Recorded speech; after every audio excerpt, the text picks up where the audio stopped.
দেশটা আমাদের নেতা তারেক রহমান এর পক্ষ থেকে আন্তরিক শুভেচ্ছা এবং মোবারকবাদ জানাচ্ছি। প্রিয় ভাইয়েরা, আমরা এই মাত্র কিছুদিন আগে 5ই আগস্ট, জুলাই আগস্টের মধ্যে ছাত্র জনতা আন্দোলনের মাধ্যমে আমরা নতুন করে আমরা স্বৈরাচারকে তাড়িয়ে নতুন একটা আস্বাদ পেয়েছি। অনেকে বলে দ্বিতীয় স্বাধীনতা। আসলে আজকে স্বাধীনতা দিবস প্রমাণ করবে যে দ্বিতীয় স্বাধীনতা বলে বাংলাদেশে কিছু নাই। যারা বলে তারা আজকে স্বাধীনতা দিবসকে একটু খাটো করতে চায়, অর্থাৎ 71-এর স্বাধীনতা তাদের কোনো ভূমিকা ছিল না।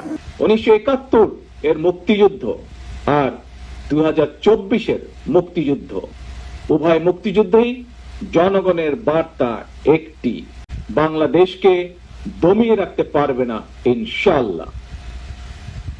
1971 এর মুক্তিযুদ্ধ আর 2024-এর মুক্তিযুদ্ধ, উভয় মুক্তিযুদ্ধেই জনগণের বার্তা একটি।